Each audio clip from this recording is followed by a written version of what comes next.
Hi, I'm Jill Goldsmith, Chatham Town Manager, and thank you for joining us for the 2023 Annual Town Meeting Preview Show.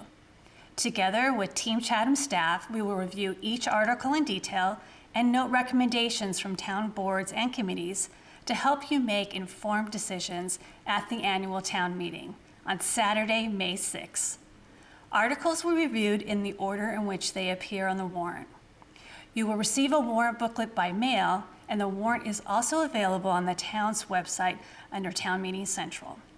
Town meeting will be held at the Monomoy Regional Middle School, 425 Kroll Road, beginning at 9:30 a.m. on Saturday, May 6th, and our town election at the Community Center will be held on Thursday, May 11th. And this year, annual town meeting will include electronic voting. We'll have more information on that later in this presentation. Good morning. My name is Alex Halala, and I'm the Town of Chatham's Finance Director. Today I'm here to talk about some of the warrant articles, specifically the ones that have to do for the fiscal impact and/or borrowing. The first article we're going to discuss is Article 3, Prior Year Bill Payment. This article is for $8,275.63. This requires a town meeting vote of 4/5 majority as its approval for prior year bills that were received after the close of the fiscal year. Again, Article 3 is for prior year bill. The funding source is free cash, so no impact on the tax rate. The Select Board voted 5 in favor, none opposed. The Finance Committee also approved unanimously 8-0, and this does require a 4/5 vote at town meeting for approval. The next article currently does not have any amount associated with it. That's Article 4, Current Year Budget Adjustments. We're still reviewing the ledger. However, we do not expect to have any motion on this article at town meeting, as we do not think it will be necessary. Moving on to Article 5, this is an annual article to fix the salaries for elected officials. This does not appropriate any money. However, it does fix the salaries for the Select Board members as well as the town moderator. Any funding under this is under the operating budget under Article 10. Article 6 is the approval for the town's consolidated revolving funds for FY 2024. There are 5 revolving funds under Article 6 that require town meeting approval. These are the Bassett House Revolving Fund for $8,000, Inspectional Services Revolving Fund for $150,000, Recycling Revolving Fund for $5,000, Marconi Station Revolving Fund for $10,000, and the Waterways User Fee Revolving Fund, which is requesting approval of a $1 million expenditure. Revolving funds are funded by receipts received for the purpose for which these are expenditures are authorized in the town meeting warrant. And again, the increases for only 2 of these revolving funds for FY 2024, and that is in the Inspectional Services Revolving Fund and the Waterways User Fee, or WOOF, Revolving Fund. We must have the amount of receipts in the revolving funds prior to any expenditures, as no deficit spending is allowed. So again, Article 6 are the annual revolving funds, and the Select Board voted in favor 5 in favor, none opposed. Finance Committee 6 in favor, none opposed, for approval at town meeting. Article 7 will be addressed by Town Manager Jill Goldsmith. Thank you, Alex. Now we're at Article 7, and this is amend the Waterways User Fee Revolving Fund to add review by the Shellfish Advisory Committee. The Shellfish Advisory Committee is the only committee, waterfront committee, that's not involved in the review process for a recommendation on the expenditure from this fund. This article adds the Shellfish Advisory Committee to that review. The Select Board have voted 5-0 in favor of it, and the Finance Committee has also voted in favor 7-0. Article 8 is approval for the Airport Revolving Fund, and this is being presented at the same level for FY 2024 as in FY 2023, $150,000. This revolving fund is used to pay for the town's expenses for the airport operations.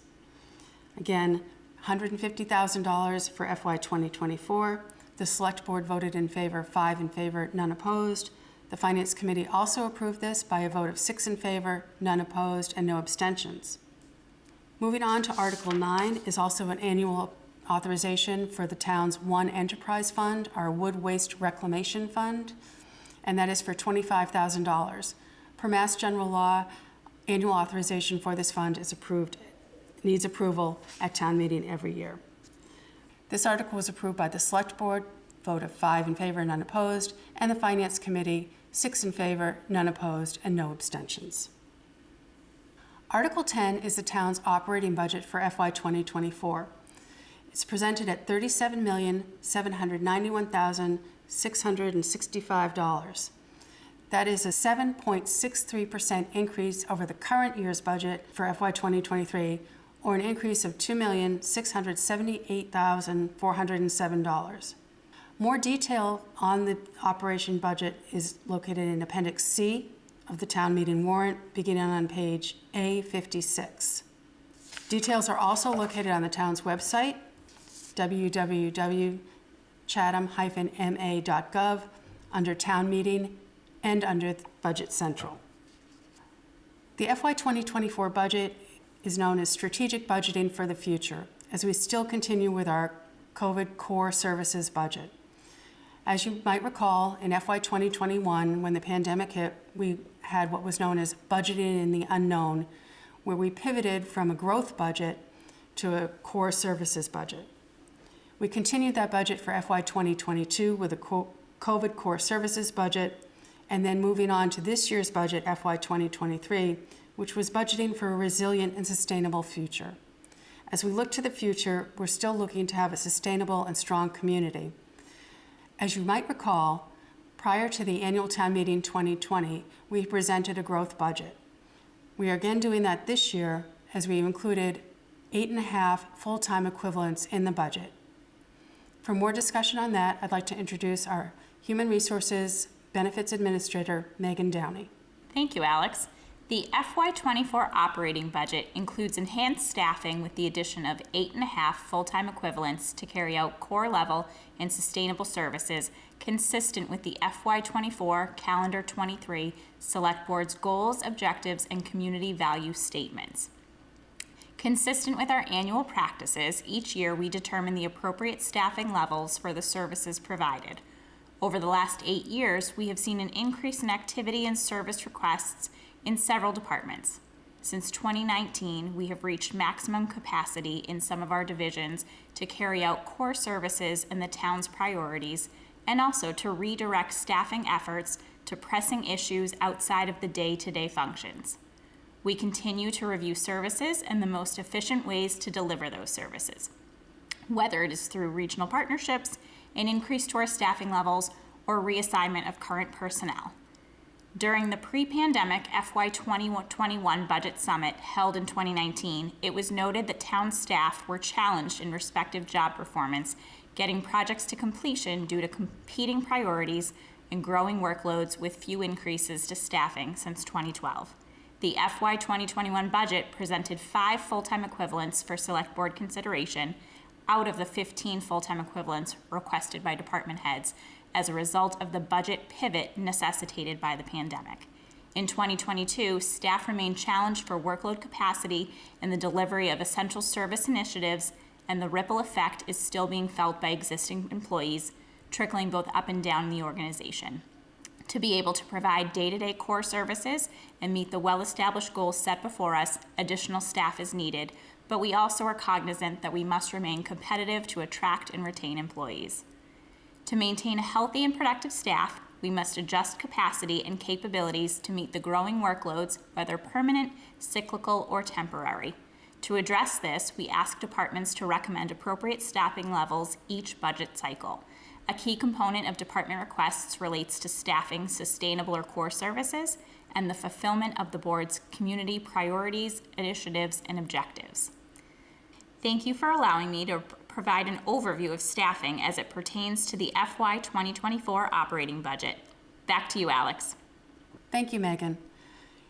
As noted, the budget for FY 2024 is a 7.63% increase over the current year's budget without the educational assessments, $37,791,665. The largest increase is in the Insurance and Finance Committee Reserve Fund category at a 22.808% increase. Second is the Public Works and Facilities, and These are due to contractual increases as well as some of the positions that Megan had noted. The operating budget and articles funded through the tax levy, when first presented to the Select Board, would result in a tax rate in FY 2024 of $3.88, which is the current tax rate. So when we looked at this, there was going to be no increase to the tax levy for FY 2024 based on the operating budget and those articles that we had programmed to use the tax levy. The reason for this is that we're using more of the local estimated receipts to mitigate the increase to the tax bill. However, there are certain articles that have increased that current estimate of $3.88 by 16 cents to an estimated tax rate for FY 2024 based on the current valuations of $4.04. And some of those articles are the warrant-based articles, such as the Eldridge Public Library project, the design and reuse of 193 Stony Hill Road, the surf boat, and the petition article for the airport obstruction removal. The Select Board voted 5 in favor, none opposed, and the Finance Committee also supported by a vote of 6 in favor, none opposed, and no abstentions for the operating budget. For more detail on the FY 2024 operating budget, as well as all the articles for town meeting, you can refer to the Town Manager's Fiscal Summary, beginning on page A4 to A54, which is Appendix B in the back of the warrant. Again, this provides an in-depth explanation for all articles presented at town meeting. Article 11 is an amendment to the Monomoy Regional School District Regional Agreement. The amendments to the regional agreement are to remove obsolete language, specifically related to pre-regionalization. Also, changing Board of Selectmen to Select Board. These changes are noted in Appendix D of the warrant and are also available online and on file at the town clerk's office. Article 12 is the Monomoy Regional School District Assessment. This is presented at $9,710,449. It is noted that that is an increase of 2.07% assessment to the town of Chatham. And I'd also like to note that the total budget for the Monomoy School District increased by just under 3.7% from FY 2023 to FY 2024. The Select Board voted in favor, 5 in favor, none opposed, and the Finance Committee voted 7 in favor, 1 opposed, and no abstentions. Article 13 is a request from the Monomoy Regional School District to access the cable PEG funds, or the Public Educational and Governmental Funding, for which they are entitled. The funds are for capital technology equipment for Channel 22 at the Regional School District. The total cost for these improvements is $55,948.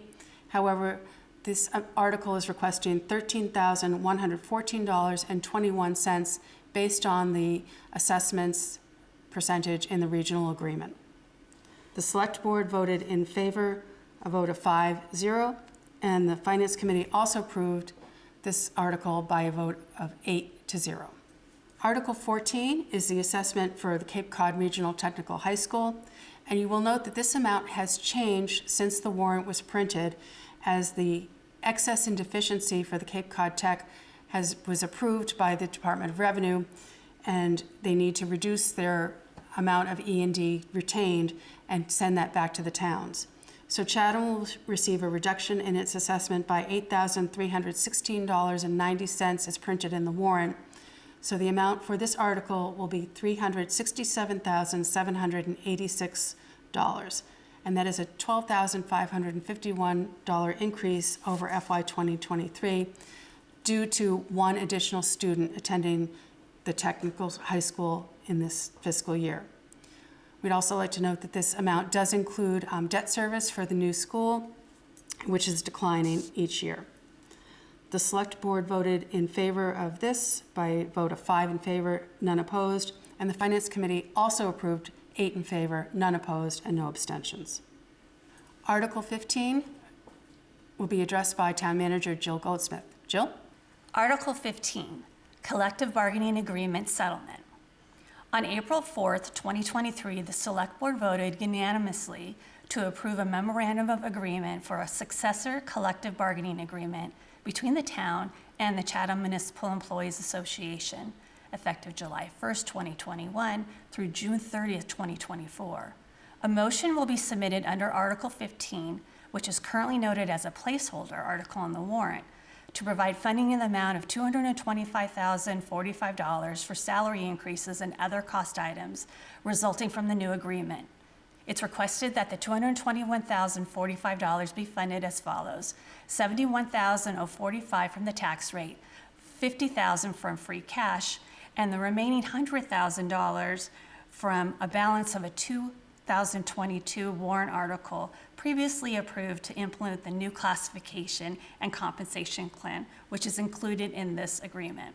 The Select Board voted 5-0-0 in favor of the article, and the FinCom vote will be reported on town meeting floor.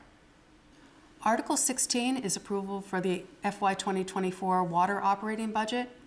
This is for $3,913,572, which is a 1.47% increase over the current fiscal year. Most of the water is contracted services, and it also includes water debt. You may recall that we funded water debt through the state revolving fund at 2% interest loans, and we do see a decrease in the debt service in FY 2024 of just over 2%. Water operating is paid for by water rates with a contribution of $400,000 from the general fund for water services. The water budget was approved by the Select Board, vote 5 in favor, none opposed, and also recommended by the Finance Committee, 6 in favor, none opposed, and no abstentions. Moving on to Article 17, the FY 2024 capital plan is recommended at $3,674,000, which is 9% of the operating budget per the town's financial policies. The capital plan is funded by free cash and available funds, and funds such items such as large equipment, vehicle and equipment, and other annual items. Appendix G in your warrant, beginning on page A77, will give you a detailed listing of all the capital items that were requested and those that are being recommended for funding for FY 2024. The capital budget was approved by the Select Board, a vote of 5 in favor, none opposed, and by the Finance Committee, 8 in favor, none opposed, and no abstentions. There are 4 borrowing authorizations at the annual town meeting 2023. Those are for the Center for Active Living, the Transfer Station Project, replacement of the belt filter press at the Water Pollution Control Facility, and water treatment plants wells number 5 and 8. 3 of these articles, the Center for Active Living, the Transfer Station Project, and the belt filter press project, will require ballot votes at the annual town election, which is held on May 11th. The borrowing articles are for $10,668,000 for the Center for Active Living, $4,820,000 for the Transfer Station Project, $5.8 million for the belt filter press, and $19,800,000 for the water treatment plant wells 5 and 8, as noted, paid for by water rates. Just so the public is aware, the debt limit for the town of Chatham is based on our equalized valuation from FY 2022. So currently, we have available debt issuance of $250,952,472. Approval of these borrowing articles does not negatively impact the town's borrowing authorization or our AAA bond rating. The capital improvements plan and the 5-year capital budget are included as Appendix G in the back of the town meeting warrant, beginning on page A77. That provides the 5-year as well as the 1-year capital budget article under Article 17. Article 18 will be addressed by Leah Lacrosse, our Director of Community Services. Article 18, the new Center for Active Living, or CFAL, Facility Design and Construction, 1610 Main Street. Hi, I'm Leah Lacrosse, and I'm the Director of Community Services. My position encompasses oversight of the Council on Aging, Recreation, Beaches, and Human Services departments. But today I'll be talking about Article 18, which seeks funding in the amount of $10,667,944 in order to design, construct, and equip a new 10,965 square foot 2-story Center for Active Living at 1610 Main Street in West Chatham. The Select Board recommended anonymously to approve, and the Finance Committee voted in favor 6-2. This article will require a 2/3 majority vote. The funding mechanism for this article is a capital debt exclusion question. A ballot question is scheduled for the annual town election on Thursday, May 11th, 2023. I'm going to turn over this portion of the presentation to Terry Whalen to provide an overview of the planning chronology and project highlights. Thanks, Leah. I'm Terry Whalen, Principal Projects and Operations Administrator. As the town continues to move forward with ongoing capital facilities replacement plans to meet current and projected needs, including this proposal for a new Center for Active Living facility to replace the existing functionally obsolete building for continuing and future provision of Center for Active Living services. Going back to 2016 with the quantification of project need from both a programming and building standpoint via the UMass Needs Assessment Study and the inability of the existing building to meet those needs, the search for a suitable site was initiated by the Select Board, which involved a comprehensive search of all available town parcels.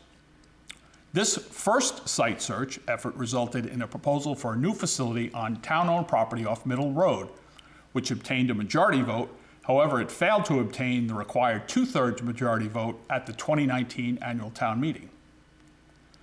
Another round reviewing town-owned parcels was pursued, with the universe of potential sites being broadened to include privately owned parcels after a second town comprehensive parcel search did not yield a viable site option.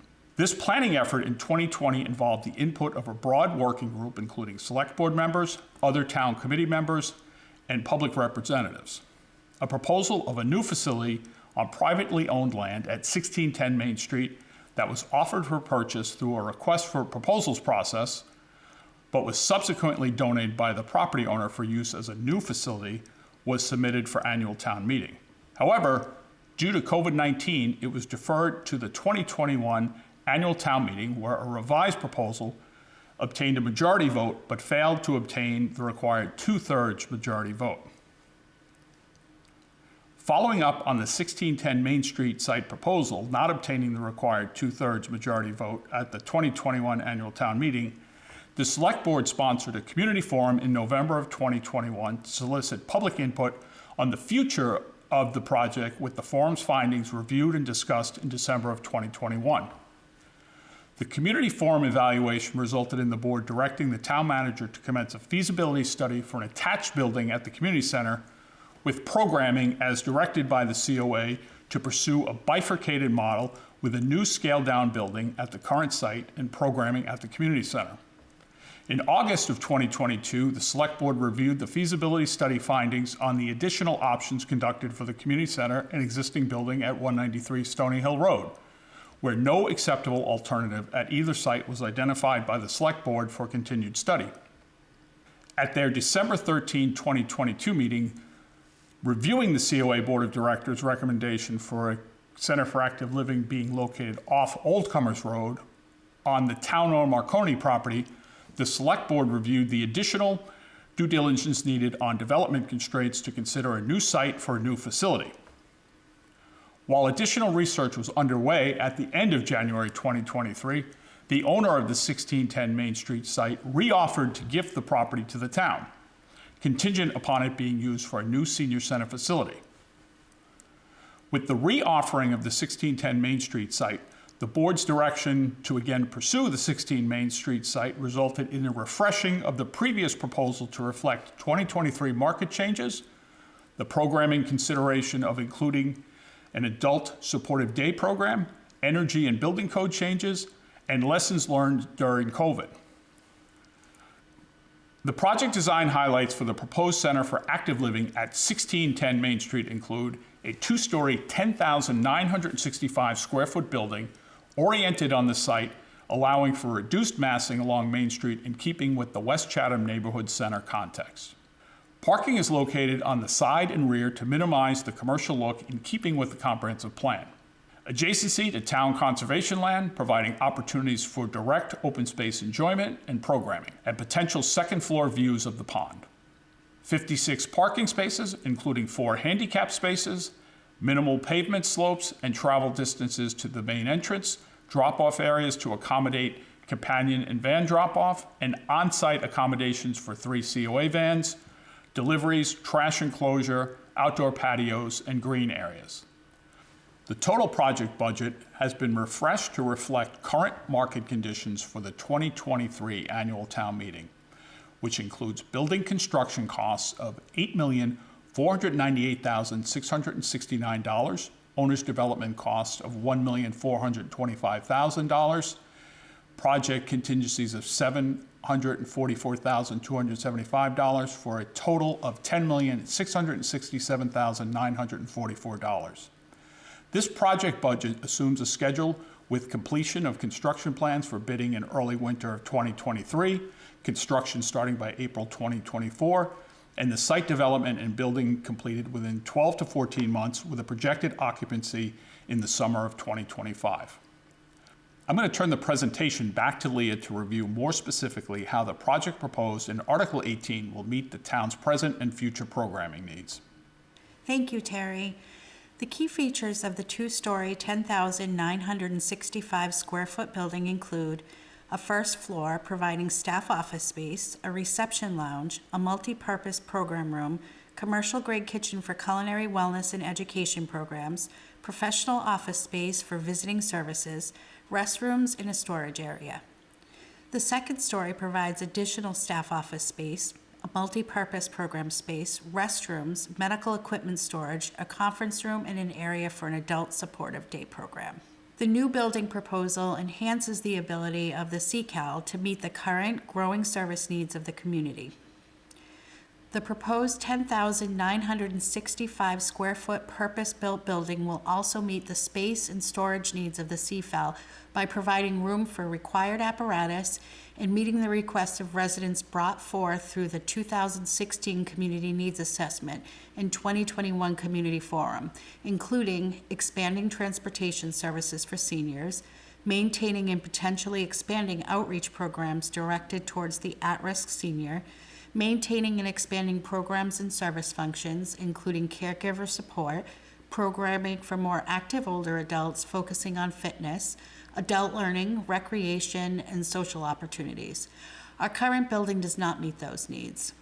The building will include modern heating, ventilation, and cooling, or HVAC components, required for public assembly, and will include an emergency generator so the facility can potentially be used for a warming and cooling center during events with extended power outages. Additionally, the selected site provides adequate area to provide needed parking capacity with level, convenient handicapped access for building visitors and can be accessed by public transit. The proposed new building will have expanded recreational, educational, social, and wellness programs, and adult supportive day programs, counseling on sensitive topics such as legal, healthcare, and caregiver topics, and the facility would be available for other municipal, citizen, and emergency uses. More than half of Chatham's 6,000 plus citizens will benefit directly from a modern senior center. We have a multitude of services that we offer the older adults in our community, including but not limited to transportation to and from medical and mental health appointments, caregiver support groups, shine services, blood pressure clinics, legal services, foot care, Alzheimer's support groups, Healthy Meals in Motion, an LGBTQ support group for older adults, arthritis exercise programs, and tax preparation services through AARP. Since October, our programs have more than quadrupled. New offerings include Chatham Remember When, healthy cooking classes, coffee with the police chief, photography groups, drive-through lunches, live band concerts, various travel lectures, an artful living series, meditation classes, yoga, and Zumba Gold, among numerous others. In just the past 6 months, September 2022 through February 2023, the CFAL welcomed 4,763 visitors to the center for both programs and services. We received 1,558 attendees across all of our programs. We served 548 outreach clients, filled 132 shine appointments, provided 699 rides to medical appointments, distributed 773 bags of food equal to 16,104 meals with a value of approximately $37,490.50 to local residents in collaboration with the Harwich Family Food Pantry. If passed, Article 18 will allow us to open a much-needed adult supportive day program. An adult supportive day program is regulated through the Executive Office of Elder Affairs, and these programs are allowed to operate in Council on Aging and senior centers in Massachusetts. The ADSDP serves individuals who are in need of supervision, supportive services, socialization, and minimal assistance with activities of daily living, or ADLs. Participants in these programs may have challenges that prevent them from being home alone, but they're stable and they don't need nursing observation or intervention. Participants in the ADSDP programs must be able to communicate personal needs and are responsible for administering their own medications. This program is much different than the medical model, which is the adult day health program, where there must be several clinical staff present in order to operate. There are no clinical staff required to operate the program we intend to open in the new proposed CCAL. In addition to the administrator, which in this case is the director of the COA, there is only one staff member required for every 6 program participants. Program staff need only be trained in basic CPR, which we can provide in-house by the fire department if needed, and signs and indicators of potential abuse. There are no licensing requirements or fees, and only a signed contract attached to our current provider agreement is necessary. While the Office of Elder Affairs program for councils on aging and senior centers may inspect providers, they have no regular schedule or requirement to do so. Currently, the only adult supportive day program still running on Cape Cod is operated at the Orleans Council on Aging. At this time, there are 6 Chatham residents that attend their program due to the fact that there is not a program available in their own town. A key component of the proposal for this 2023 article for a new Center for Active Living facility at 1610 Main Street is the linkage form with contingent subsequent articles in this warrant, including Article 19 to change the existing site zoning to municipal or M, Article 20 for the contingent surplus declaration of the existing 193 Stony Hill so the site can be made available for reuse as housing, and Article 21 providing design and engineering funding for the development of the needed housing units at the 193 Stony Hill site. Thank you. Article 18, the Center for Active Living, or COA, again, is a $10,667,994 borrowing authorization. This will require a 2/3 vote at town meeting as well as a positive vote at the ballot box, question number 1. Again, 2/3 vote town meeting, simple majority at the ballot, question number 1. We've looked at the estimated debt service for a 20-year bond issue and are using an estimated interest rate of 5% based on our recommendations from our financial advisors. The first impact for debt service would estimated to be on the earliest in FY 2026 once construction is well underway, if not substantially completed. Debt service for a 20-year term at 5% is about a 10% impact on the tax rate based on our current valuation and tax rate. So the borrowing impact for a single-family home valued at $1 million would be just over $107 per year, declining thereafter. Hi, I'm Katie Donovan. I'm the Director of Community Development, and I'm here to introduce Article 19, which is a zoning bylaw amendment and map change for 1610 and 0 Main Street. This article is to see if the town will vote to amend its existing zoning map by rezoning 25,310 square feet of land at 1610 Main Street, further identified on the assessor's map as 9E-2-1, and 33,080 square feet of land at 0 Main Street, further identified on the assessor's map as 9E-2-2, from the R20 Basic District to the Municipal Basic District. Town meeting action on this article is contingent upon the passage of Article 18.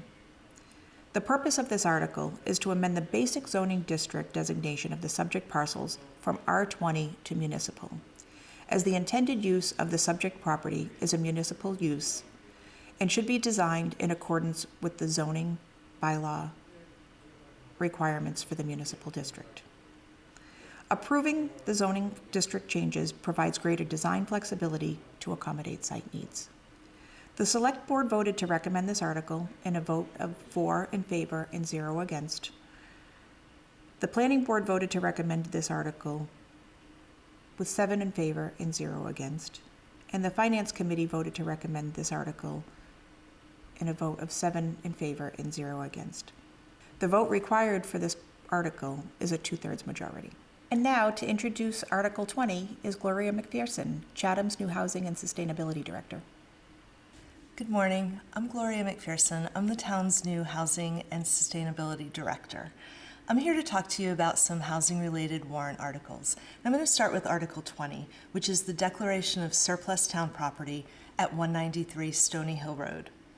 This article seeks to convert the current use of the property at 193 Stony Hill Road from the Council on Aging use for the Center for Active Living to affordable and attainable workforce housing. This process requires both Select Board action, which was taken on February 28th of this year, as well as a 2/3 vote of town meeting to declare the property surplus and change the purpose for which the property was acquired.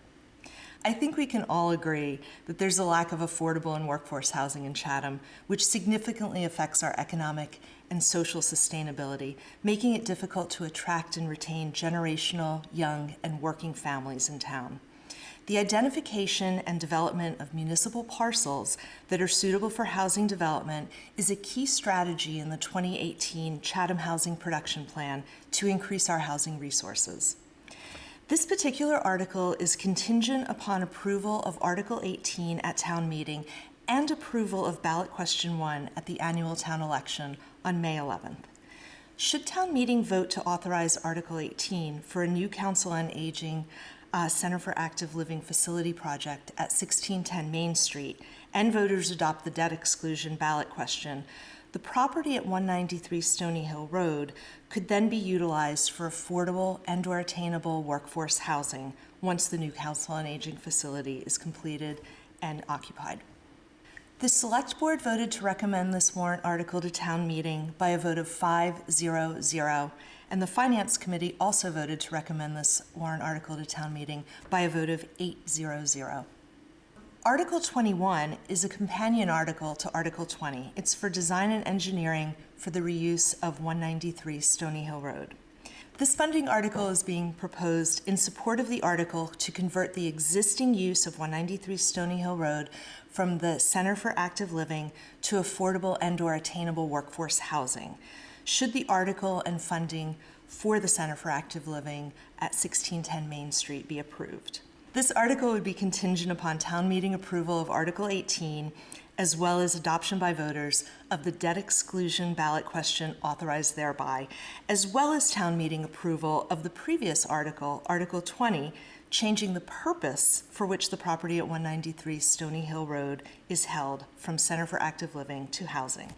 The requested $75,000 will be used for architectural design and engineering services for the design and/or renovation of the existing building or the redevelopment of the entire property to accommodate affordable and/or attainable workforce housing. This funding article will enable the town to begin the process of repurposing the building and site simultaneously with work on the new Center for Active Living at 1610 Main Street, so that we're prepared to commence with construction at 193 Stony Hill Road as soon as the Council on Aging departs for 1610 Main Street. The requested $75,000 for this funding article will come from the tax levy with no impact on the tax rate, as local estimated receipts will be increased by an equal amount. The Select Board voted to recommend this warrant article to town meeting by a vote of 5-0-0, and the Finance Committee voted to recommend this warrant article to town meeting by a vote of 7-0-0. Article 22, transfer of town property at Stepping Stones Road for affordable, attainable workforce housing. This article is to convert the use of a portion of the Monomoy Regional Middle School parcel located along Stepping Stones Road to affordable and/or attainable workforce housing. The Affordable Housing Trust has prioritized several housing initiatives, including consideration of town-owned parcels for housing development. One of the parcels reviewed consists of a portion of the Monomoy Regional Middle School parcel of approximately 2 acres and located between the rail trail and Stepping Stones Road, which is shown outlined in green on the map. At the Select Board's August 30th, 2022 meeting, board members voted to declare that portion of the town-owned property at Stepping Stones Road surplus and authorized its use for the purpose of the development of affordable and/or attainable workforce housing, and to exclude that portion of the property from the premises leased to the school district. The Monomoy Regional School District School Committee had previously voted in May of 2022 to declare that same portion of land at Monomoy Regional Middle School adjacent to Stepping Stones Road as surplus. In order to complete the process of converting the use of this land, town meeting must vote to transfer the purpose for which the subject land is dedicated from school purposes to the purpose of affordable and/or attainable workforce housing. The Stepping Stones property is a unique opportunity for the town to be able to increase Chatham workforce housing opportunities. Because the property is already town-owned, the town is not limited to a certain percentage of affordable units that would be required if affordable housing trust funds were used for the purchase. This flexibility allows the town to develop the site and create a new neighborhood with a greater mix of incomes, from those meeting traditional affordability requirements up to 200% of the area median income. This will serve a range of needs of the Chatham workforce. The Select Board voted to recommend this article to town meeting by a vote of 5-0-0, and the FinCom voted to recommend this warrant article by a vote of 8-0-0. Article 23. Reuse of land and structures at 127 Old Harbor Road. This article is to convert the use of an approximately 1 acre portion of the town-owned property at 127 Old Harbor Road, the part that contains the existing house and barn and not the playground, to affordable and/or attainable workforce housing. The property at 127 Old Harbor Road was bequeathed to the town of Chatham in the last will and testament of Marjorie Nickerson Ellis, and was accepted at the November 2nd, 1971 special town meeting, where residents voted to accept the land for the purposes of a playground to be designated the Augustus and Marion Nickerson Playground. The playground continues to be used and enjoyed to this day. The property is located on the west side of Old Harbor Road, immediately adjacent to the elementary school, and consists of a former residential structure which dates to 1860, and a barn and a shed, as well as a playground area that was constructed to fulfill the condition of town acceptance of the property. The barn and shed are currently used for storage by various town departments, and the former residential structure was used in the past as offices for the water department, but is currently vacant. On January 11th, 2022, the Select Board voted 3-2 to declare the land at 127 Old Harbor Road surplus and authorize its use for affordable and/or attainable workforce housing. This proposal seeks town meeting's authorization to transfer the use of only about 1 acre of the subject property for the purposes of housing, and does not in any way impact the present playground area on the property. The town will continue to honor the intent of the Marion Nickerson Ellis bequest, as well as the spirit of the original town meeting vote, and will provide for means to further protect and preserve the playground.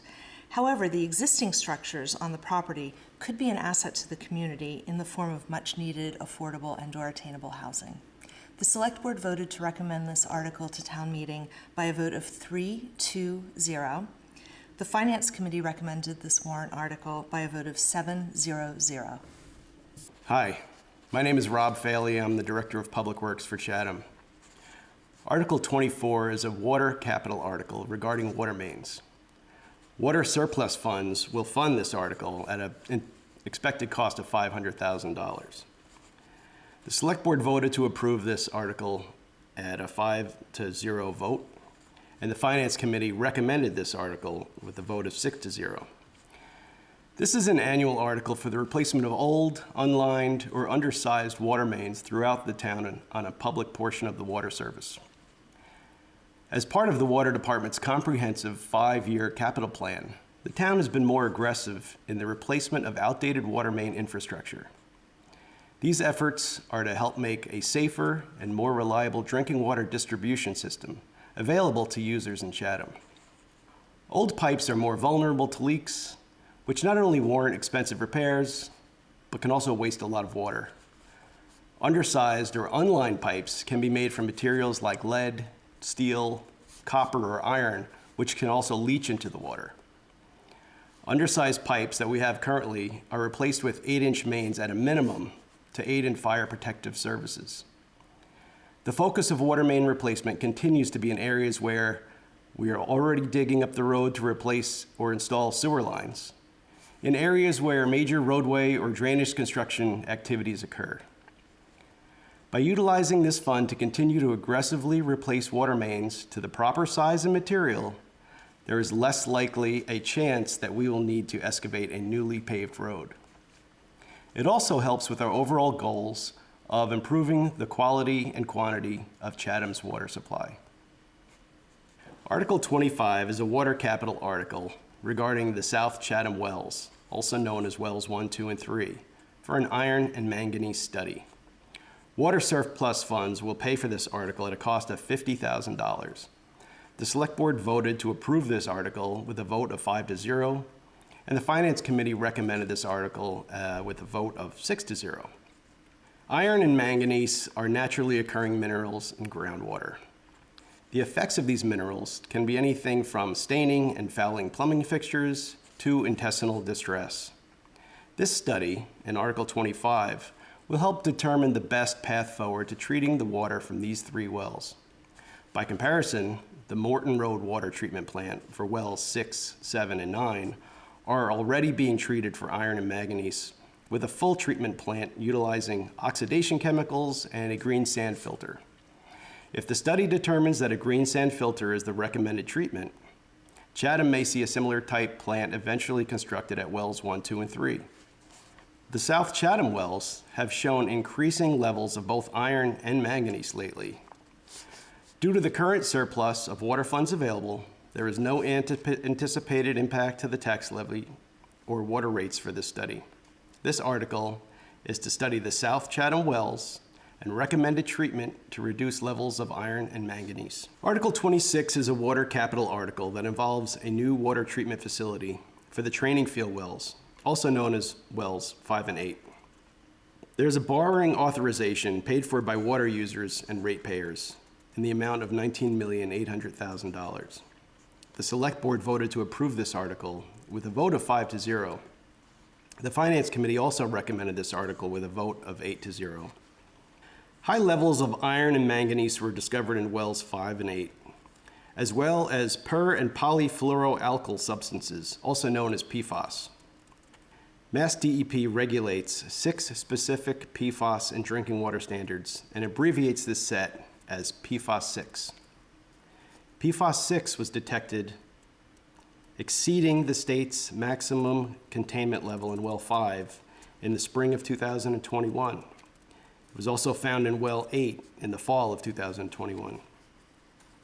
At a special town meeting in the fall of 2021, Chatham voters approved $1,400,000 to address PFAS 6 contamination at wells 5 and 8. The appropriation was to design a new permanent treatment plant, as well as create a temporary PFAS 6 treatment at well 5. By the summer of 2022, well 5 was brought back online due to increased demand with a temporary treatment utilizing granular activated carbon. This treatment is accomplished by filtering water through the carbon vessel, which in turn removes PFAS 6 contamination. If Article 6 is approved, the temporary treatment carbon vessel at well 5 will be reused in the final treatment plant. The proposed treatment plant will look similar to other water treatment plants around town with a traditional gable roof structure and brick veneer. As seen in the architectural rendering, there will be large removable panels to allow the treatment vessels to be moved in and out of the structure should they need to be at some point. As shown in the plan view, 3 additional carbon vessels will be added to the permanent plant for a total of 4 activated carbon vessels to treat PFAS 6. They are the 4 tanks shown on the left-hand side of the building. In the middle of the building, 4 green sand filters are indicated. The final plant will be used to treat high levels of iron and manganese. On the right-hand side is the mechanical side of the building, including an electrical room, a small lab, chemical storage, and chemical treatment areas. Wells 5 and 8 are important to help meet the overall needs of the community by providing a safe and reliable water supply. Without this new treatment plant online, to reduce or eliminate the potential adverse health impacts associated with PFAS-6 exposure, the quantity of potable drinking water in Chatham will be diminished. Chatham has applied to the State Revolving Fund in August of 2022 and was noted for funding on the intended use plan for calendar year 2023. The State Revolving Fund provides low interest rates, typically 2% for projects. Chatham will also seek other available funding sources to help supplement these costs. Article 26, the water treatment facility for the Indian Hill Wells, is again a borrowing authorization, $19,800,000 paid for by the Water Fund. Again, this is for the treatment of the iron, manganese, and PFAS, and this will be eligible for the State Revolving Clean Water Trust Fund at 2% interest. We're also looking at potential funding for PFAS mitigation, either federal or state, and that could be at a 0% interest loan and/or grants. Again, as mentioned, funding for Article 26 borrowing would be paid for from the Water Fund. Article 27 is a capital project and debt exclusion borrowing involving the design and construction, including site work at the transfer station. Article 27, if passed, would be ballot question 2 at the annual town election. Anticipated costs associated with Article 27 are $4,819,600. The Select Board voted to approve this article with a vote of 5-0. The Finance Committee recommended this article with a vote of 7-1. This article needs a 2/3 majority to pass. The transfer station continues to be an asset for the town. This article is to make it safer and more efficient for users at the residential drop-off area, known as Phase 1, and also safer and more hygienic for employees with a new garage and storage building, known as Phase 2. In 2020, voters approved the redesign of the transfer station with warrant Article 20 in the amount of $470,000. This project is the continuation of those efforts, and we are now asking for approval of construction funding. Construction will be handled in 2 phases in order to be sensitive to both budgeting and to accommodate the continuity of operations at the transfer station. The transfer station will remain open during construction, so phasing is important so we can minimize impacts to residents. Ironically, Phase 1 is planned to be the second phase constructed and will reconstruct the residential drop-off area and other site improvements. In the site plan, the residential drop-off area is the area circled in red. Traffic flow will be one way and come from the upper left of the circle. The first parking area will be off to the left with a line of compactors for recycling. Vehicles can continue around and drop off textiles and things of that nature, then continue to the other side for additional parking on the left-hand side and additional drop-off points. Then vehicles will be able to leave the facility or continue on to additional areas within the transfer station. Included in this work is new traffic patterns with new pavement, concrete pads, trash compactors, access ramps, parking areas, retaining walls, handrails, etc. Employees will be protected from the hazards of moving vehicles, and drainage improvements will reduce slips, trips, and falls for all users.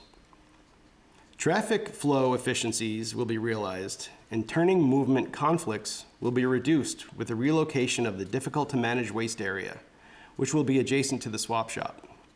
This is shown in the blue circle and will create fewer traffic conflicts with its own parking area. The new layout will separate commercial haulers and residential customers. A new scale house will also be part of the design. As an aside, the green circle is where the Phase 2 building will be constructed. Construction for costs for Phase 1 will be approximately $2,985,000. Phase 2, to be constructed first, includes a new garage and storage building and employee areas. Currently, employees have approximately 350 square feet to house their office and break areas.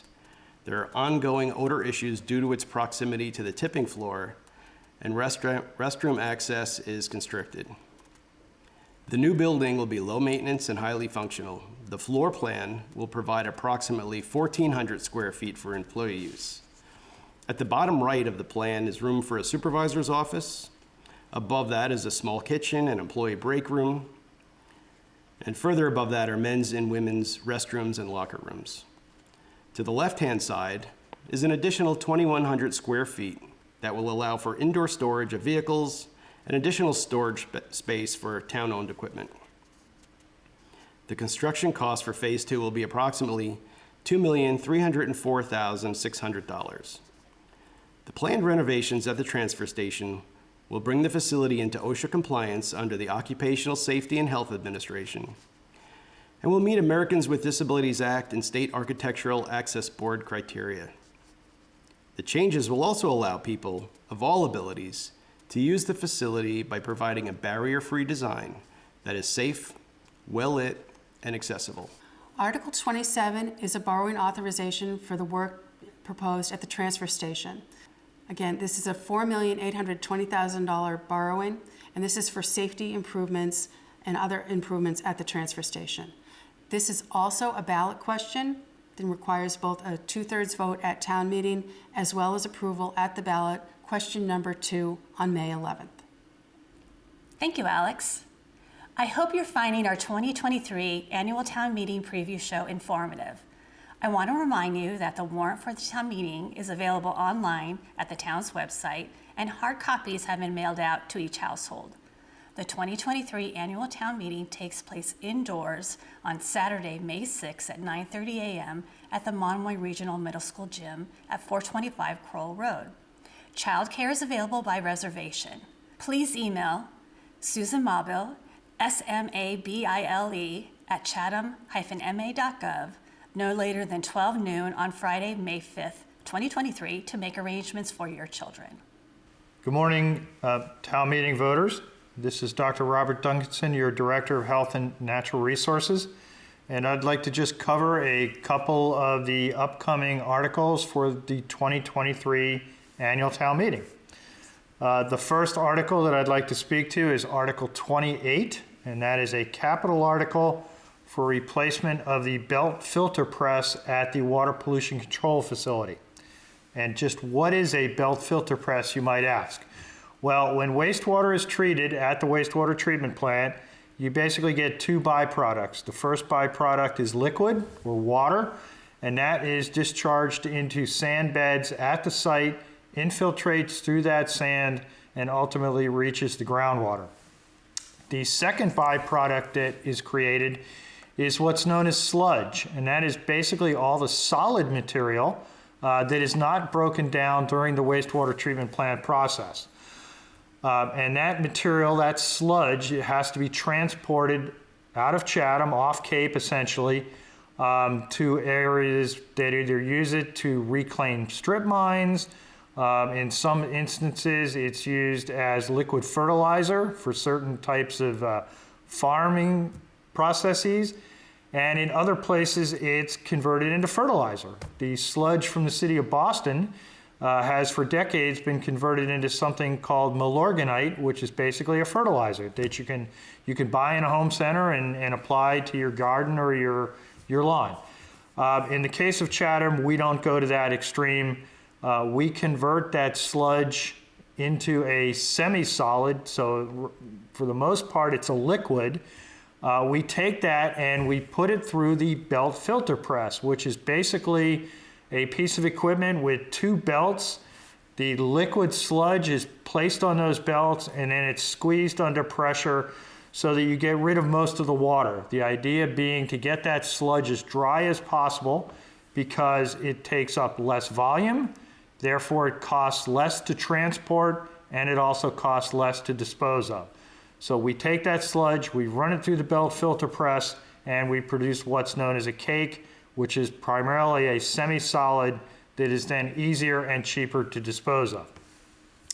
We've had two belt filter presses since the 1990s when they were initially installed, because prior to that we used to transport liquid sludge, which was more difficult and more expensive to handle. The belt filter presses, when they were installed, were originally bought from a company in Ireland, which unfortunately went out of business a couple of years after Chatham purchased them, making parts and repairs very difficult to get. We replaced one belt filter press back in 2010 as part of the construction of the new wastewater treatment facility, and it's now time to replace the second built filter press because, as I said, the original ones were from 1990.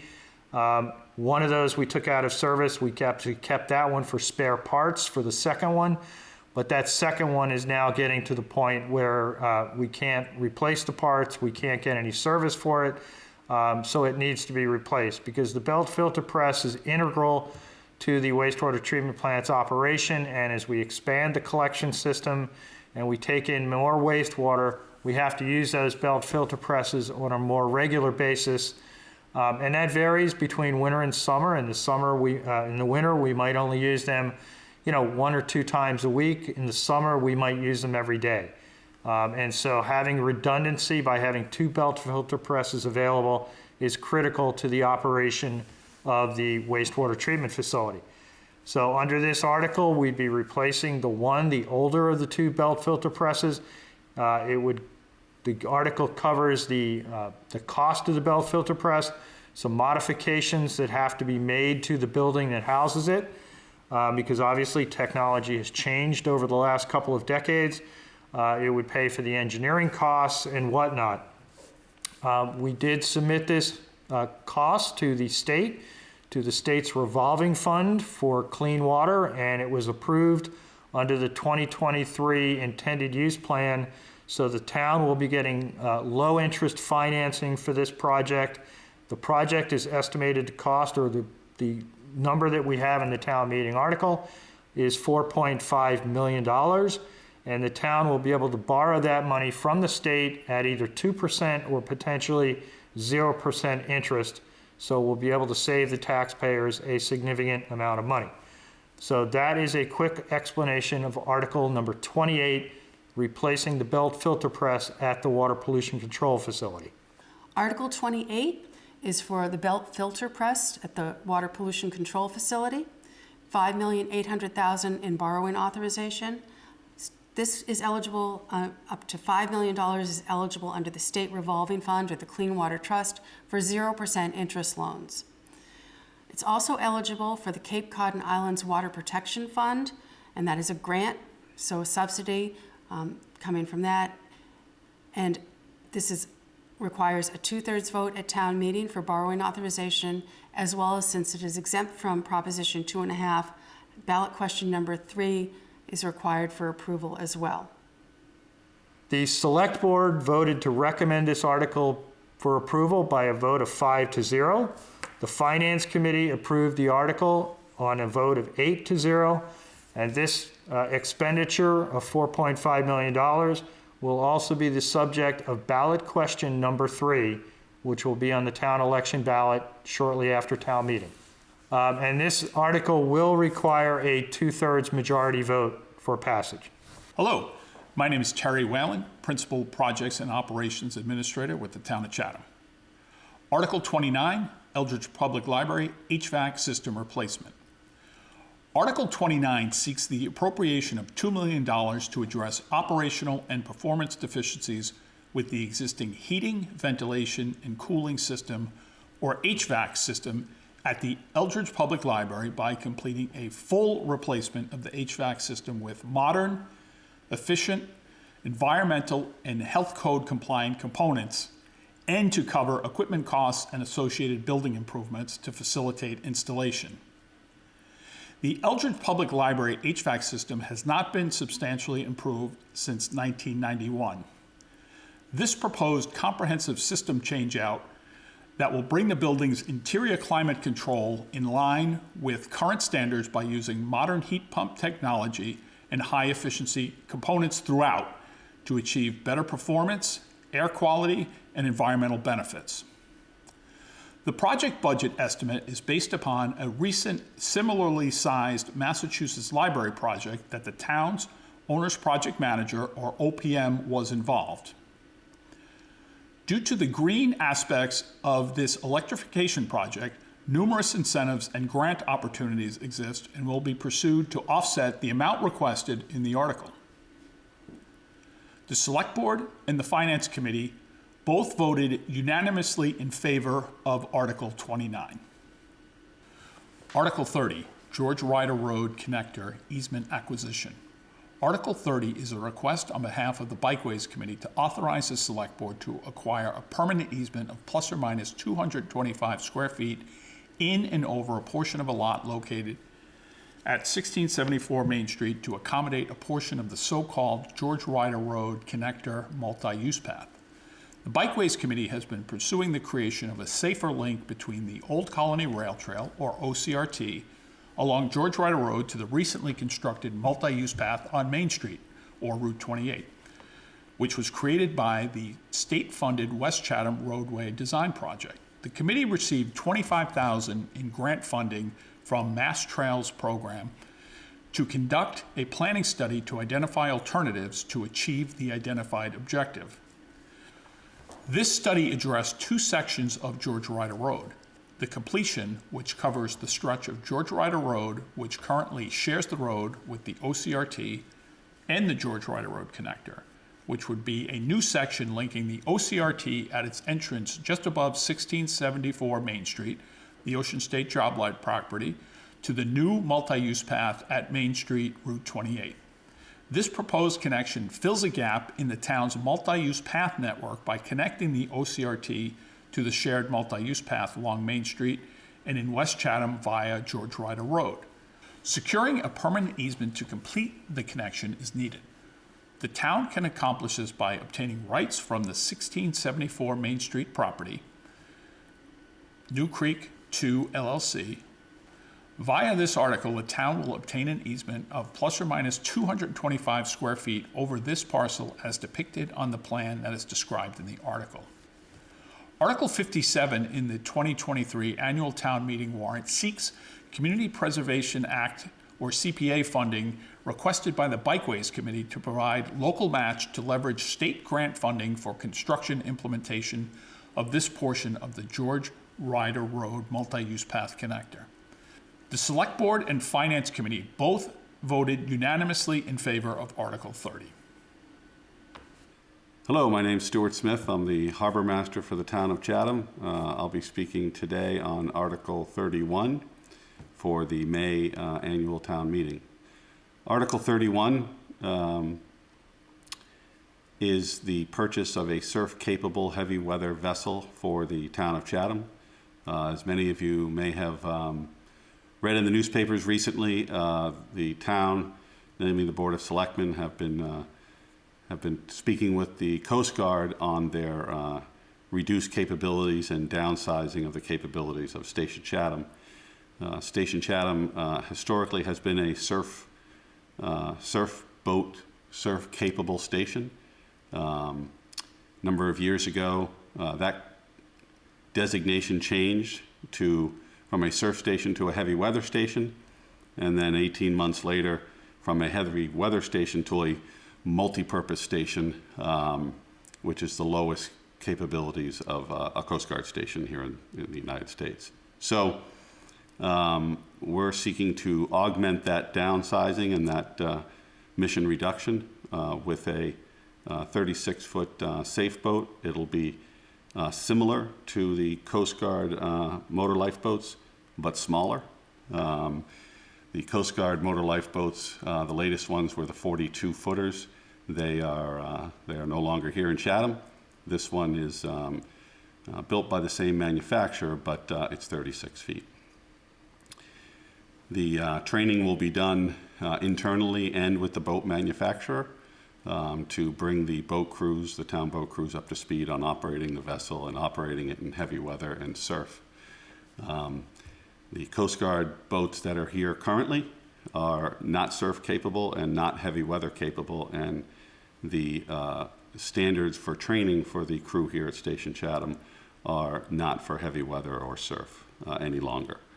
The boats here are 45-foot basic all-around utility boats, and their capabilities are no surf, 10-foot seas, and nothing more than 30 knots of wind. Our proposal is to apply for a port security grant that's issued by FEMA, and many other communities have done this in the past. We haven't here in Chatham have applied and been successful for this grant, and that's a 75-25 split. So it'll be 25% of the cost would be borne by the town, 75% of the cost would be borne by the federal government. The two boards that are in the warrant recommending approval of this vessel in the Article 31 is the Board of Selectmen, who voted to support the purchase by a 3-2 vote, and the Finance Committee voted to support purchasing the vessel as well at a 8-0. Okay, the next article that I'd like to briefly speak to is Article number 32. This is a capital article for dredging. This funding request for $300,000 will supplement our dredging account.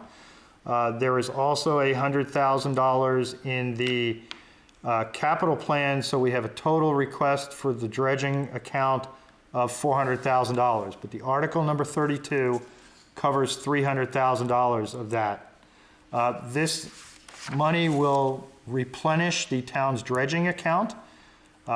As you know, Chatham is surrounded on three sides by water. Boating is integral to the community, and therefore, because we have a lot of sand that's moving around on a regular basis, we are constantly dredging.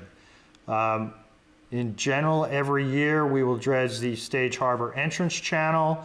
We will also do dredging in Chatham Harbor, sometimes in Riders Cove, as well as the Mill Creek entrance channel. The last couple of years, the dredging needs for the Stage Harbor entrance channel have been absolutely critical because of the breaks in the Nauset Barrier Beach. It's caused a lot of shoaling in that entrance channel, which leads to the primary deep water port that we have on the south side of Chatham, the Stage Harbor complex, where we have 3 marinas. The harbor master has their main facility, as well as there's some Coast Guard vessels that are moored in Stage Harbor that provide responses to the Nantucket Sound and offshore areas. So maintaining that channel is critical. In some years, we are fortunate, or the town is fortunate, that we will have the Army Corps of Engineers dredge come in and do some maintenance work in that channel, but that has become less and less reliable over the last couple of years as federal budget cuts have hit as well.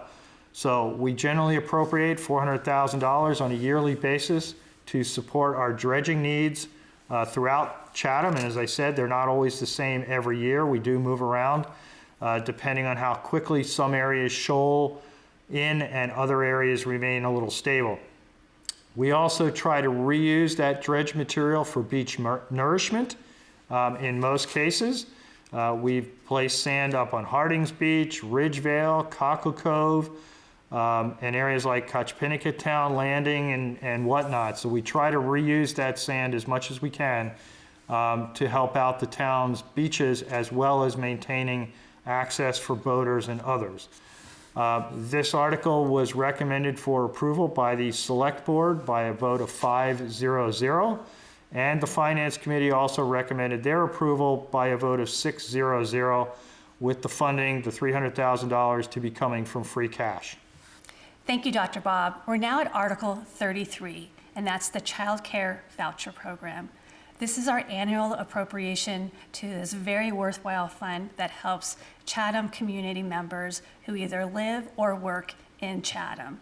Funding is sought for $100,000, and the Select Board voted 5-0 in favor of it, as well as the Finance Committee 6-0 in favor of the article.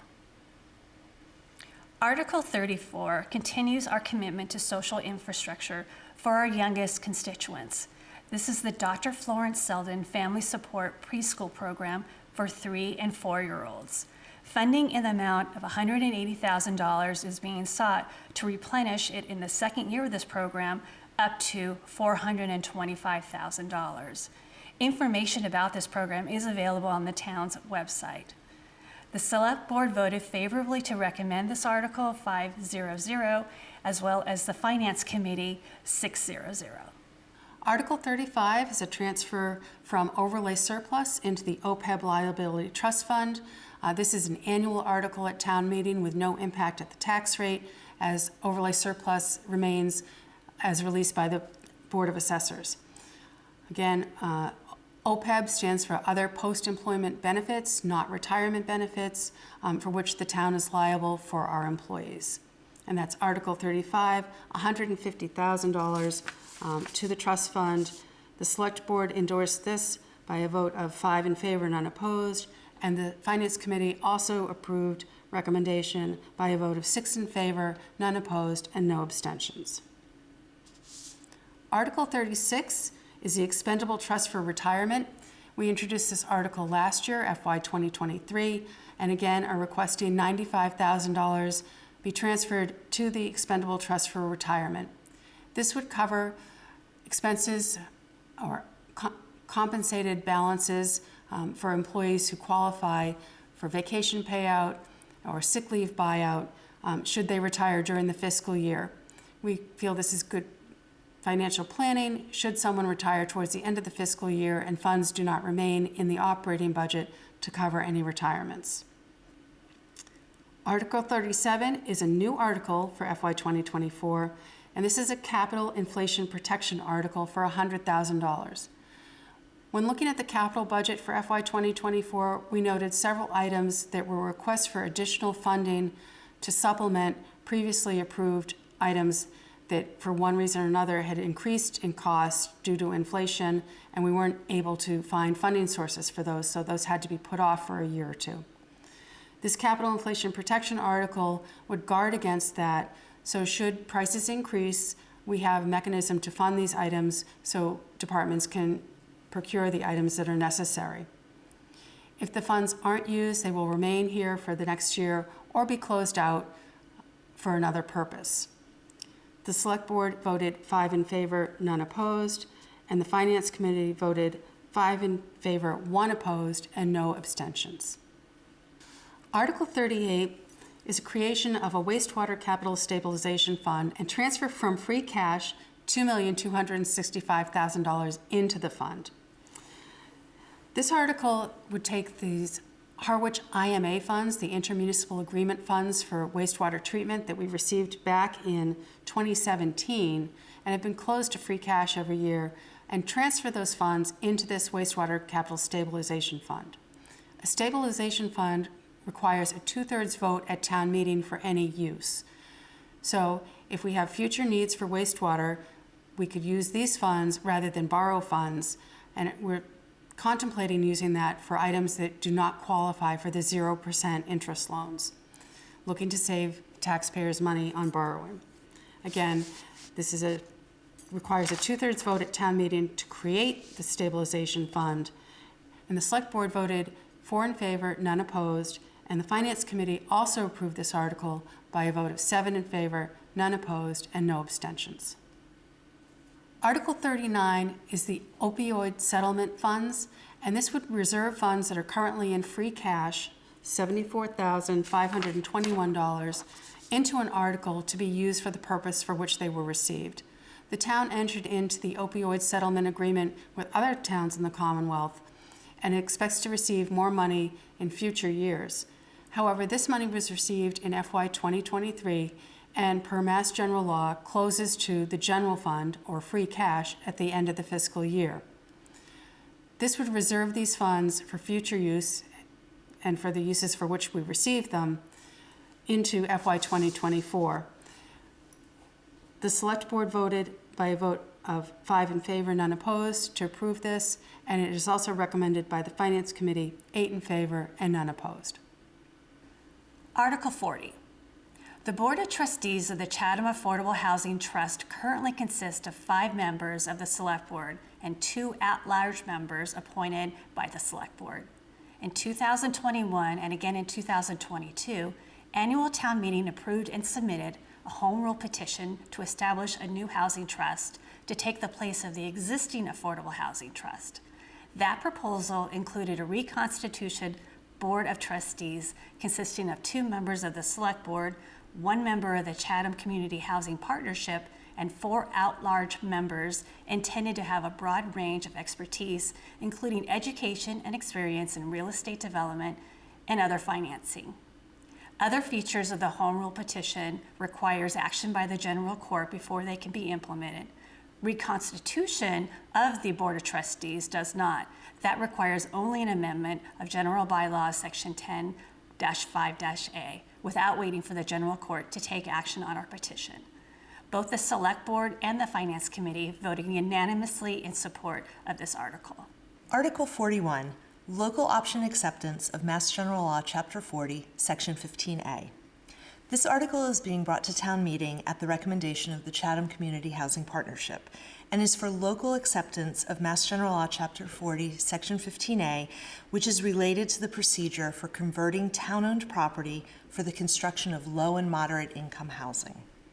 In accordance with the provision of this section, town meeting approval by 2/3 vote is required to transfer the use of town-owned property from one municipal use to another. Acceptance of this local option statute would enable town meeting to transfer the use of town-owned property for the purposes of affordable housing by a simple majority vote. Currently, when a town's real property that was acquired and used for a specific purpose, and this excludes land acquired for park purposes, as there are other regulations that control parks, but when that land is determined by the board in control of it that the property is no longer needed for that purpose, the town meeting may transfer the use of that property to another specific municipal purpose by a 2/3 vote. If town meeting adopts this local option under Section 15A, the town meeting vote required at future town meetings for conversion of any use to specifically low and moderate income housing would be reduced from 2/3 to a simple majority, thereby making it easier for the town to transfer or change the use of municipal property for the purposes of affordable housing. It's important to note that this is limited in scope and would apply only to affordable housing projects. Attainable workforce housing projects or mixed affordable and attainable projects would still require a 2/3 vote. The Select Board voted to recommend this warrant article to town meeting by a vote of 4-1-0. The Finance Committee's vote to approve this article was 1-7-0, so they did not recommend this warrant article to town meeting. Article 42, Chatham Municipal Airport Capital Request. Article 42 is a request on behalf of the Airport Commission for the town to appropriate $61,200 from free cash for the purposes of providing local match for implementation of the federal fiscal year 24 capital improvement plan. Projects include permitting for runway 0624, obstruction removal, Phase 1 tree clearing, and airport fencing. On an annual basis, the Airport Commission authorizes the Federal Aviation Administration's 5-year capital improvement plan, the most recent of which is for federal fiscal years 2024 to 2028. Based upon outreach to private properties, the Commission is not seeking funding for obtaining easements as noted in the 2024 CIP. This significantly reduces the 2023 capital request. The 2023 annual town meeting capital request is for the remaining 3 2024 CIP projects. Specifically, this article seeks funding to provide local match for 3 projects identified for implementation in federal fiscal year 24. Projects identified on the CIP are eligible for federal match at 90% of the total project cost and state match at 5% of the total project cost. The requested $61,200 is the sum of the local funding required for the following 3 projects: permitting for runway 624, federally eligible obstruction removal, Phase 1 tree clearing at the airport property, and airport fencing. The Select Board and Finance Committee both voted unanimously in favor of Article 42. Article 43, petitioned article, Airport Approach Obstruction Removal Reimbursement, and Article 44, General Bylaw Amendment, Chapter 100, Airport Approach Protection, are similar articles, except one is by petition and one is sponsored by the Select Board. The 2 articles relate to funding the removal of vegetative obstructions from private property in the flight path of Chatham Municipal Airport. Article 43, as submitted by a petitioner who is a member of the public, cease to reimburse property owners for vegetative removal when required by the Chatham Airport Commission. Funding in the amount of $200,000 from free cash is requested. Both the Select Board and the Finance Committee voted unanimously in favor of Article 43. Article 44, General Bylaw Amendment, Chapter 100, Airport Approach Protection, is the enabling administrative mechanism for the proposed petition to Article 43. The Select Board drafted the proposed amendment to the General Bylaw Section 100-4 to add paragraph D as published in the warrant. That proposed new paragraph provides the option, but not the mandate, for the Airport Commission to undertake the obstruction removal activities and to pay for them out of legally available funds versus reimbursements to property owners. The proposed amendment was the subject of a public hearing at the Select Board meeting of April 25, 2023, in accordance with Mass General Law, Chapter 90, subsection 40C. Like Article 43, both the Select Board and Finance Committee voted unanimously in favor of Article 44. Article 45 is a petitioned article for special legislation for additional annual all-alcohol licenses for Pate's Restaurant. Article 45, as submitted by a petitioner, a member of the public, seeks special legislation by the state legislature to increase the town's quota for the number of year-round all-alcohol licenses the Select Board may issue by one additional license for the premises at 1260 Main Street, the current location of Pate's Restaurant. This will bring the number of year-round all-alcohol licenses from 16 to 17 if approved. The Select Board voted a favorable recommendation at 5-0-0, and the Finance Committee voted a favorable recommendation at 3-4-0. Articles 46 through 59 are the Community Preservation Act articles. These articles are recommended by the Community Preservation Committee, and the funding source is the Community Preservation Fund. The first article, Article 46, is the CPC administrative budget, presented at $15,000 for FY 2024. Any funds remaining at the end of this fiscal year would close back to the Community Preservation Fund balance. The administrative article was recommended by the Select Board by a vote of 4 in favor and none opposed. The Finance Committee, 6 in favor, none opposed, and the Community Preservation Committee, 9 in favor and none opposed. Article 47 is the fund appropriations. These are the statutory appropriations required by Mass General Law for the Community Preservation Act. This is presented at $510,000 and requires that the funds go to affordable housing, historic preservation, and open space, with 10% each, or $170,000 for each of those categories under this article. The Select Board approved this a vote of 4-0. The Finance Committee also approved by a vote of 8 in favor, none opposed, and the Community Preservation Committee voted unanimously 9-0 for this article. Article 48 is a Community Preservation Act article for the funding of the Affordable Housing Trust Fund. This article is to see if the town will vote to appropriate and transfer from the Community Preservation Fund affordable housing reserves in accordance with the provisions of Mass General Law, Chapter 44B, Section 5, the sum of $170,000, and transfer from the Annual Town Meeting 2008, Article 16, $110,000, and Annual Town Meeting 2018, Article number 36, $200,000, and Community Preservation Fund undesignated balance of $520,000 for a total of $1 million for the purpose of funding the Affordable Housing Trust Fund. The Affordable Housing Trust Fund was created by town meeting in 2006 and is administered by the Affordable Housing Trust Fund Board of Trustees. There were 2 requests this year for CPC funding, each for $500,000. The first $500,000 is for funds to support a town program to purchase deed restrictions on existing homes and add them to our subsidized housing inventory. These funds could also be utilized for keeping the chop houses affordable as the original deed restrictions expire. The second request for $500,000 was to add to the Affordable Housing Trust balance for the purpose of land acquisition and development. This allows for the town to respond to land and/or housing acquisition opportunities as they arise in a time-sensitive and effective manner without having to wait for a future town meeting. The balance in the Affordable Housing Trust Fund is $2,011,966.16 as of March 1st, 2023. The Community Preservation Committee voted to recommend this article with 8 in favor, 0 against, and 1 abstention. The Select Board voted to recommend this article with 4 in favor, 0 against, and 0 abstentions.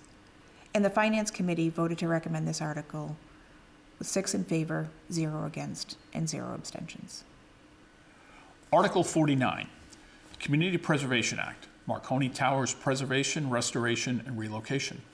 Article 49 is a request seeking Community Preservation Act funding of $170,000 for the purpose of funding the preservation restoration of the 3 lattice towers in the Marconi RCA National Register District and the relocation of Tower 1. Preservation of the 3 lattice towers, which are contributing structures of the Marconi RCA National Register District, is consistent with its site designation, multiple goals found in Chatham's comprehensive plan, and the preservation charge of the Historic Commission. This funding would make tower restoration pairs identified in the structural engineering assessment and conduct surface preparation, priming and coating with galvanizing to extend the service life of the 3 structures to preserve their historical significance. The Select Board, Finance Committee, and Community Preservation Committee all voted unanimously in favor of Article 49.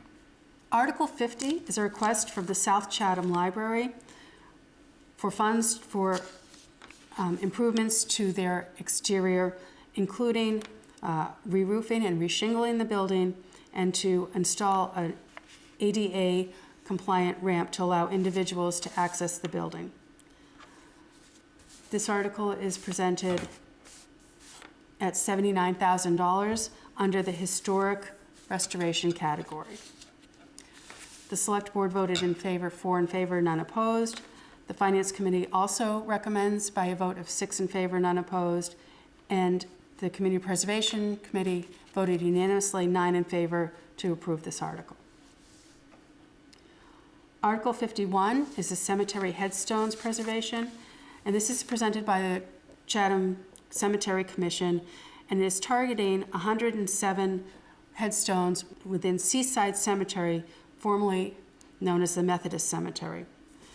The Cemetery Commission is committed to restoring these historic headstones in all the cemeteries around town, but have targeted Seaside Cemetery for the first restoration.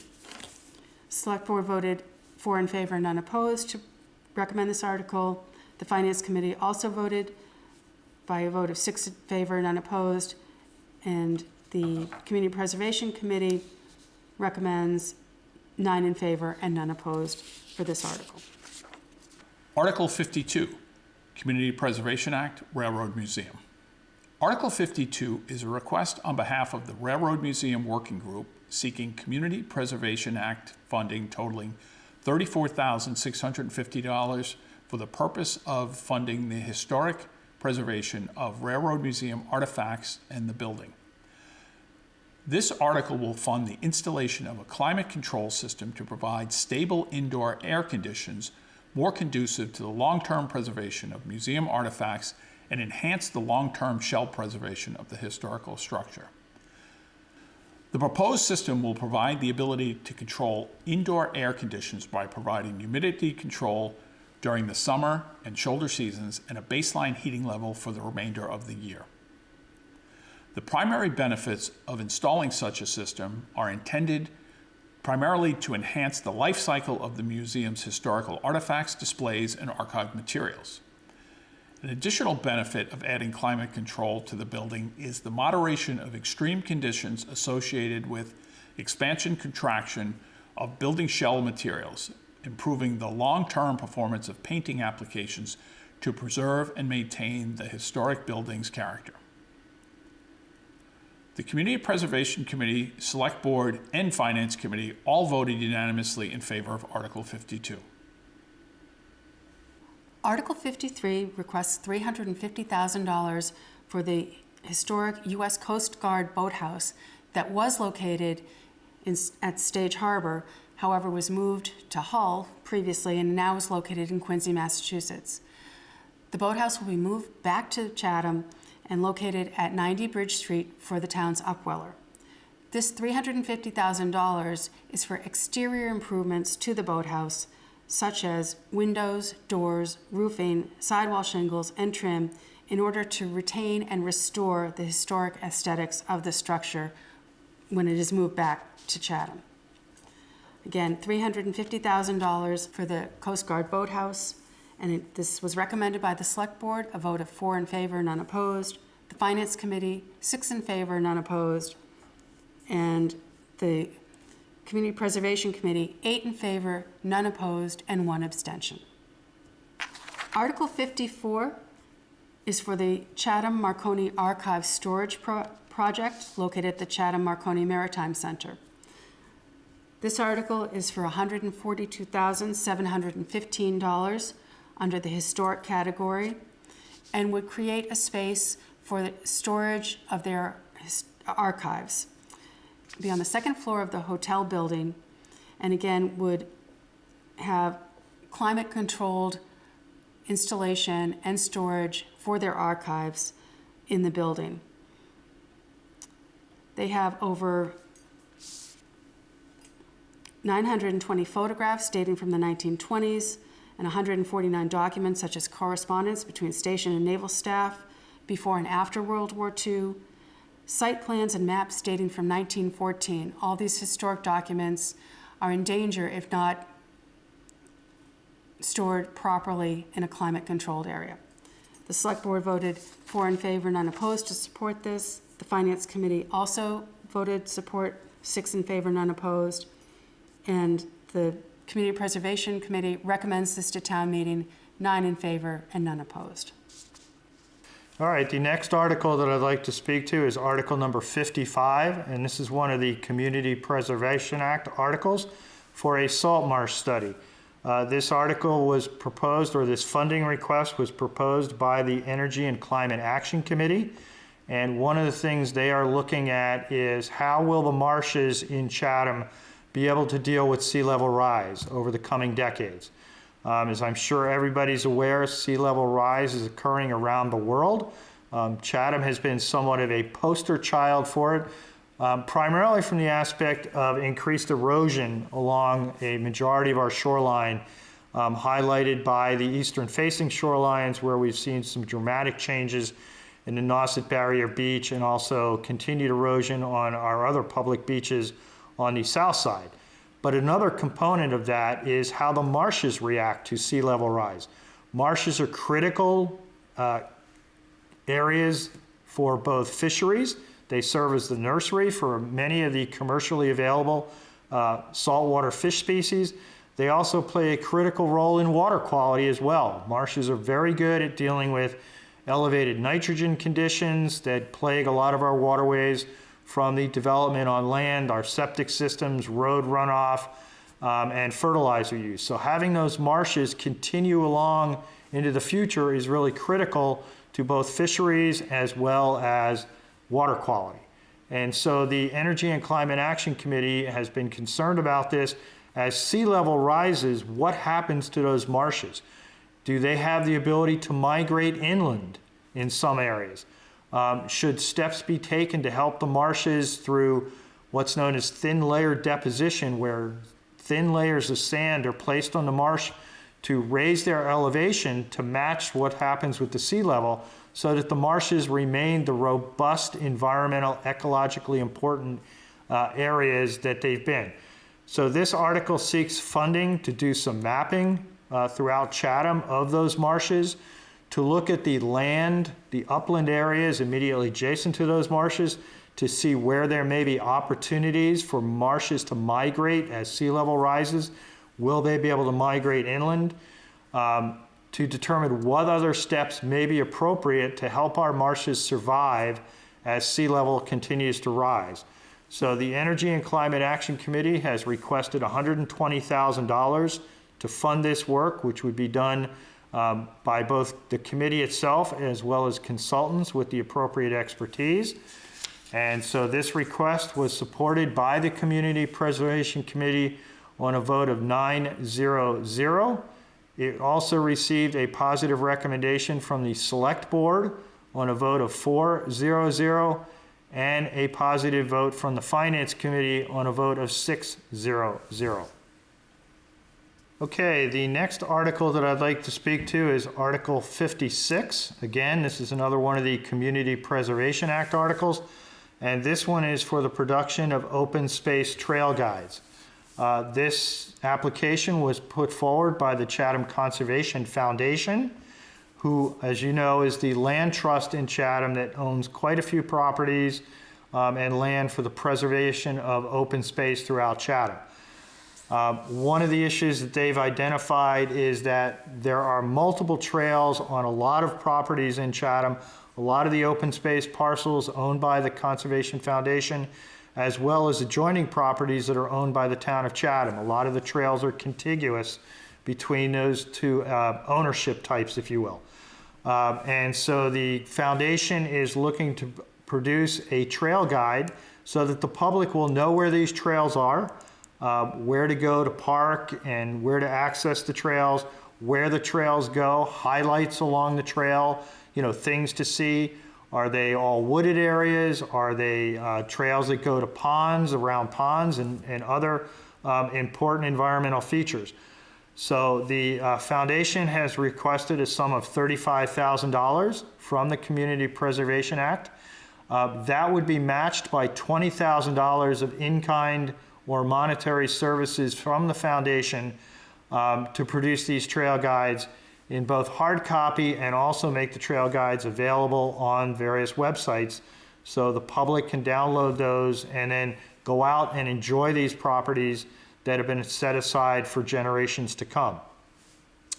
The Community Preservation Act Committee approved this request on a vote of 8 in favor, none opposed, and 1 abstention.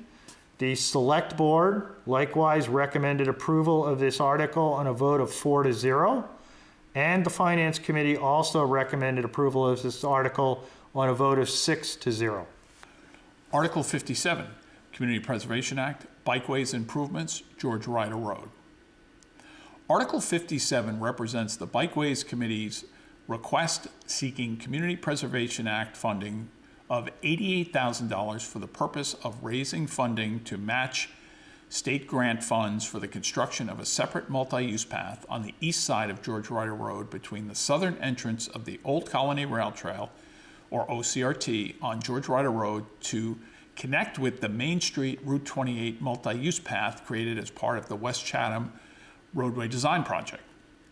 The portion of George Ryder Road between the southern entrance of the Old Colony Rail Trail, or OCRT, and Main Street Route 28 is narrow, has no accommodation for pedestrians and cyclists, which causes users to share the road with vehicle traffic. This presents a share the road arrangement which is hazardous and a safety issue. This safety issue can be addressed with the construction of a new off-road multi-use path on the east side of George Ryder Road, enhancing safe travel on the lower portion of the road for all OCRT users. In closing, and more specific to the $88,000 request in local funds sought, will satisfy the 20% cost share requirement for Mass Trails, a state agency. A grant application in the amount of $352,000 has been submitted to Mass Trails, which, along with the $88,000 local share, equal a total estimated cost for the project of $444,000. The Community Preservation Committee and Select Board voted unanimously in favor, with the Finance Committee voting 8-1 in favor of Article 57. Hello, I am Amy Howell, Community Services Deputy Director, Recreation and Beaches. I will be reviewing Article 58, Community Preservation Act, Pickleball Courts. This article is to see if the town will vote to appropriate a total of $300,000 for the purpose of funding new pickleball specific courts from the Community Preservation undesignated fund balance in A.T.M 2017 Article 29. There are currently no designated pickleball courts in the town of Chatham. This request would create 6 new pickleball courts at the Monomoy Regional Middle School. The 2 existing tennis courts proposed for this conversion area are currently lined for multi-use tennis and pickleball. However, the condition of the court surface and netting are in disrepair and need complete renovation. This proposal has been vetted with the school district, who have indicated they do not need these courts for their sports educational needs. The project creates 6 pickleball courts with interior fencing around each court, cushioned playing surfaces, and wind and noise screening on the outside perimeter fence. The plans also include sun sail shades for protection and comfort of spectators and those waiting to play. Additionally, the project will include removal of an island in the parking lot that will enhance the parking and circulation of vehicles. A padding system will also be added to the 4 existing basketball hoop posts to improve the safety of patrons. Pickleball is the fastest growing sport in America, and Chatham is no different. The demand for pickleball courts continues to increase and continues to be one of the most popular town adult recreational offerings. The project will allow the town to accommodate this demand while also providing a safe, dedicated space for pickleball enthusiasts year-round. Select Board voted to approve 4-0. Community Preservation Committee voted to approve 9-0. Finance Committee voted 2 in favor, 4 against. The final article that I'd like to speak to, and also the final article on your annual town meeting warrant, is Article 59. Again, this is a Community Preservation Act article, and this one is for Jackknife Harbor Beach site improvements. Several years ago, the town received funding from the CPA to do a master plan for Jackknife Beach. This is a beach located right off Route 28 on Pleasant Bay, right at Muddy Creek. So the last part of Chatham before you get into Harwich. This beach is heavily used for a variety of purposes. There's some parking there. There's also moorings that are right offshore that people use Jackknife Beach to access their moorings. People also use it to access Muddy Creek, and with the new bridge under Muddy Creek or over Muddy Creek, a lot of people find that kayaking or canoeing up into Muddy Creek is now a very interesting pastime to do. It's a beautiful area, so it's gotten a lot of increased use since 2016 when the new bridge was completed. As well as a lot of people go to Jackknife Harbor Beach to go shell fishing in the area waters, as well as simply using it as a beach. They go there and they like to spread out on the beach, and they go swimming and whatnot in Pleasant Bay. And so there's been some fairly heavy use. There's been some negative impacts to the upland beach area and some of the beaches and dunes through boat storage and other activities, as well as there's been some erosion of some of the beach areas just from natural conditions primarily brought about by the higher tidal conditions in Pleasant Bay resulting from the breaches in the Nauset Barrier Beach. So the master plan was started a couple of years ago with funding from the CPA to look at that entire area, to look at what the issues were and come up with potential solutions to help improve that area, as well as maintaining access over the long term, because it is a critical access point for the public. That master plan is underway. It is nearing completion. It will be the subjects of some public meetings this upcoming summer to look at some of the recommendations and whatnot. But to kind of get a head start on having funding available to actually implement some of the recommendations, a $185,000 request was made to the Community Preservation to provide funding to start implementing some of the recommendations that will be in the master plan. And some of those recommendations will be things like dune enhancement, planting beach grass in certain areas, demarcating some of the parking area better so that we don't have vehicles driving into some of these dune areas and wearing down the dune grass. There's also going to be some additional beach nourishment done as part of these projects and whatnot. So there's a variety of things that will be discussed and talked about with the Park and Recreation Commission this upcoming summer, as well as during these public meetings. And so this funding would enable some of those things if everybody ends up in agreement with some or all of them. This funding would then provide a resource to start implementing some of those things more than likely in the fall. You know, we don't want to be working at this landing at this beach during the summer when people are trying to use it. So the work would more than likely be done in the fall and over the winter. And so that is a brief synopsis of what this article is about. The Community Preservation Committee recommended approval of this Article 900. The Select Board likewise recommends approval of the article on a vote of 400, and the Finance Committee also approved the article on a vote of 600. This year, Chatham's annual town meeting will utilize for the first time an electronic voting system. The system, designed by Meridia Voting Systems, is a digital voting software. It's designed around the idea of a visual vote confirmation, which allows for both maximum transparency and vote confidence. The moderator will still call for the vote, and when that happens, you'll be issued when you check in a handheld clicker, simpler than that you probably have for your television, which will have a yes, one, or green button. It'll say all three things, and 2, no, or red button if you want to vote no. When we open the vote, you will then vote yes, or 1, or green if you're in favor, 2, or red, or no if you're opposed. We'll have a timed period, probably 30 seconds.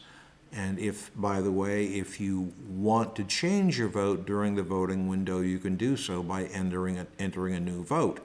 When you vote, your handheld clicker will say okay and acknowledge that your vote has been counted. The votes will be locked in at the end of the timed voting period, and then the display will be up on the screen. The system is offline, closed circuit, in no way connected to the internet. It is highly secure. It's been used by a significant number of towns here in Massachusetts with success. We think it will bring greater transparency. It will also speed up the the timing of counted votes, and it will also provide privacy, which is important. We know that you come to town meeting because you care deeply about the town and about the issues which are before the town, but this will allow you to vote without worrying about how your neighbor will feel about seeing your hand up when theirs is down, or vice versa. So we think it's an improvement in the process, and we hope that you will find the same. Thank you for watching the 2023 Annual Town Meeting Preview Show. The warrant for town meeting is available at the town's website, and hard copies have been mailed out to each household. The meeting takes place on Saturday, May 6th at 9:30 a.m. at the Monomoy Regional Middle School, located at 425 Crowell Road. Childcare is available by reservation. For reservations, please email Susan Maubil no later than 12 noon on Friday, May 5th.